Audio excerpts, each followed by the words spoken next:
કેટલા પ્રશ્નોની વચ્ચે, કેટલી ટીકાઓની વચ્ચે, સતત શબ્દોના મારની વચ્ચે આપણા પ્રધાનમંત્રી શ્રી કેટલા સ્થિર, ધીર અને ગંભીરતાથી કામ કરે છે.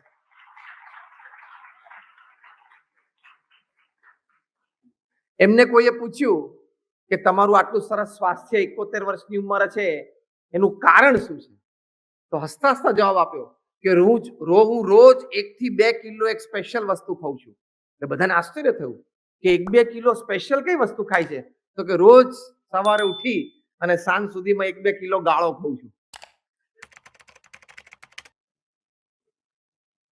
બીજો કોઈ સામાન્ય માણસ હોય ને તો હેપતાઈ જાય, હા, છાતી બેસી જાય, મૂંઝાઈ જાય, ગભરાઈ જાય કે હું આટલું સારું કરવા નીકળ્યો છું ને આટલી બધી ટીકાઓ. પણ સ્થિર, ધીર, ગંભીર, શાંતિથી એક પછી એક નિર્ણય લેવાના, શાંતિથી એક પછી એક કામ કર્યા જ જવાના, કર્યા જ જવાના, કર્યા જ જવાના.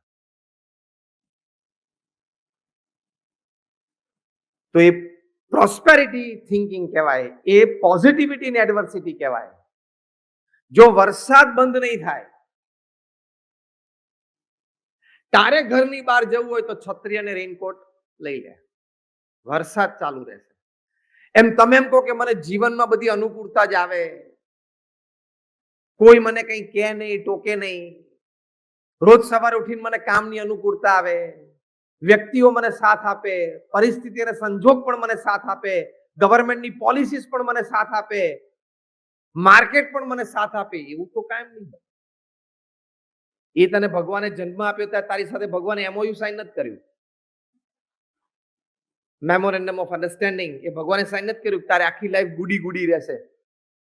કરી જ કોઈ જોડે સાઇન? ઉત્તર ચઢ તો જીવનનો ભાગ છે.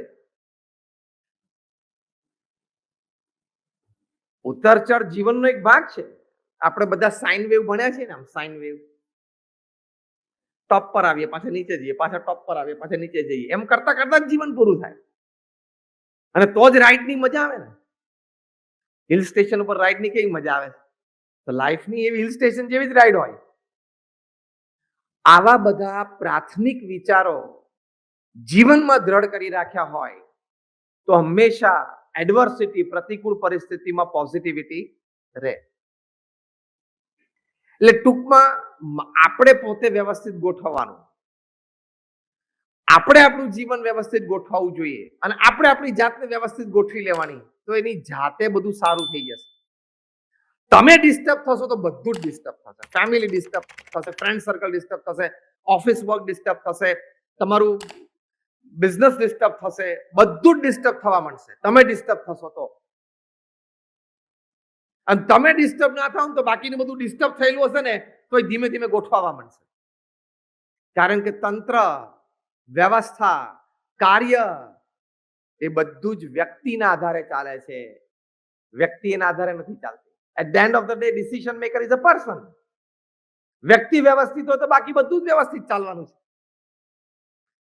એકવાર આવી રીતે રવિવારે સવારે એક પિતાશ્રી પોતે ન્યૂઝપેપર વાંચતા હતા. રવિ પૂર્તિ તો સારી આવતી હોય એટલે બધાને સવારે અને રિલેક્સ હોય, દિવસે ઓફિસ ના જવાનું એટલે મોટો મગ ચાનો ભરી બાજુમાં બેસીને શાંતિથી સન્ડે ન્યૂઝપેપર વાંચતા હતા. એમાં એમનો નાનો 8 વર્ષનો દીકરો એમને પજવવા લાગ્યો કે પપ્પા તમે મને કહેલું કે એક બેટ લાવી આપીશ અને અઠવાડિયું થઈ ગયું, હું રોજ તમારી પાસે માંગુ છું, મને બેટ આપો. એટલે પપ્પાએ કીધું જો આજે તો બેટા રવિવાર છે, હું તને કાલે ચોક્કસ લાવી આપીશ. પપ્પા તમે ગયા અઠવાડિયે આ વાત કરેલી. એમ કરીને જરા નાનો બાળક જીદે ચડ્યો. એના પિતાને એમ થયું કે આ મને શાંતિથી, અને રવિ પૂર્તિમાં કંઈક સારી વાત હશે, ઇન્ટરેસ્ટિંગ, પોતાને ગમતા વિષયની, એટલે વાંચતા હતા. એમ થયું કે બાળક મને ડિસ્ટર્બ કર્યા કરે છે, આને કંઈક કામે લગાડવો પડે. આજુબાજુ જોયું કે આને શું ધંધે લગાડું. એટલે એક A4 સાઇઝના પેપરમાં એક વિશ્વનો નકશો હતો, વર્લ્ડ મેપ હતો. એ લઈ અને એમણે ફાડી અને એના ટુકડા કરી નાખ્યા. એ બધા ટુકડા બાળકને આપ્યા કે આ નકશો હતો ને વર્લ્ડ મેપનો, અહીંયા એ તું પાછો જો આ ગોઠવી આપ અને આ સેલો ટેપ છે, લગાડ દે વ્યવસ્થિત, તો હું તને બેટ લાવી આપું. પિતાને ખબર હતી કે આ બાળક તો 8 વર્ષનો છે, એને જ્યોગ્રાફી ભૂગોળ ભણ્યો નથી અને ભારતનો નકશો જોયો નથી, કારણ કે બીજા ત્રીજા ધોરણનો વિદ્યાર્થી.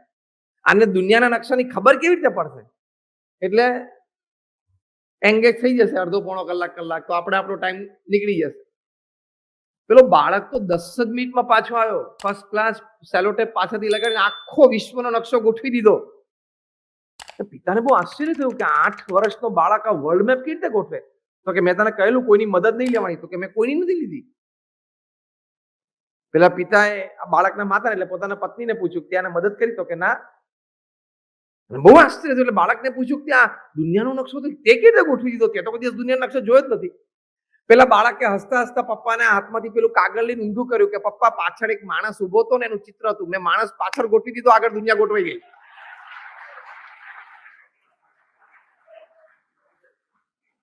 પાછળ એક માણસનું ચિત્ર હતું, આમ ઉભો હતો, મોડેલ કોઈ હશે.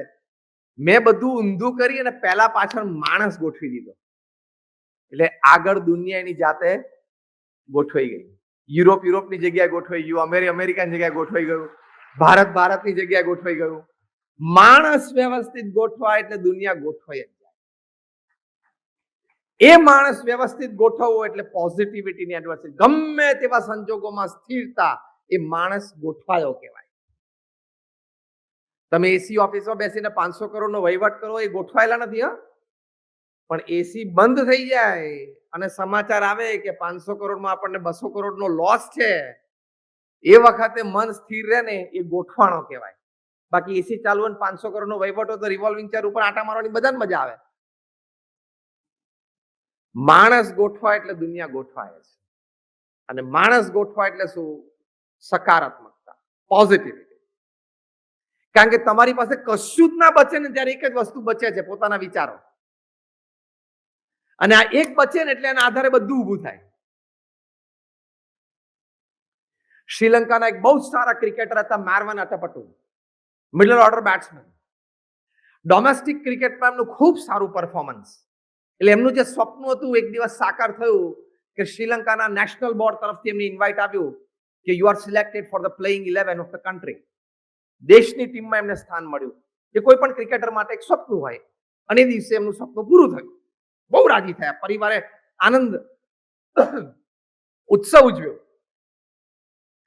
અને એ સિરીઝમાં શ્રીલંકા ટૂર પર જતી હતી બહાર બીજા દેશમાં, એટલે જોડાયા. એટલે first international appearance, first test, પહેલી ઇનિંગ્સમાં 0, સેકન્ડ ઇનિંગ્સમાં 0. એટલે કોઈ પણ વ્યક્તિને દુઃખ થાય. માર્વન અટપટુને પણ દુઃખ થયું અને થોડા ડિપ્રેશનમાં આવ્યા. એના સાથી પ્લેયર્સ, એના કોચ બધાને થોડું એનર્જી આપી. પણ ડિસિઝન તો સ્ટ્રોંગ લેવાઈ ગયું કે you are bench and send back to the country. એમને દેશમાં પાછા મોકલી દેવામાં આવે. બાકીની ટેસ્ટ સિરીઝ અને વન ડે તમારે રમવાની નથી. એ થોડું અપમાન પણ લાગે વ્યક્તિને. એ પાછા આવે એટલે પરિવારે જરા એમને દિલાસો આપ્યો કે થશે, આગળ થાય. Initial failure is part of life. તમે શરૂઆત કરો. આ વિવિંગ લૂમ્સમાંથી બનાવેલી પ્રમુખ સ્વામી મહારાજની બહુ સરસ મૂર્તિ મને હમણાં આ બંને યુવાનોએ ભેટ આપી અને કહ્યું કે આમાં તો દિવસોનું કામ કર્યું. તો હવે કેટલા R&D પછી આ તૈયાર થયું હોય ને, રિસર્ચ એન્ડ ડેવલપમેન્ટ પછી, એમને તો તૈયાર થતું નથી. એટલે ઇનિશિયલ ફેલિયર્સ આવે.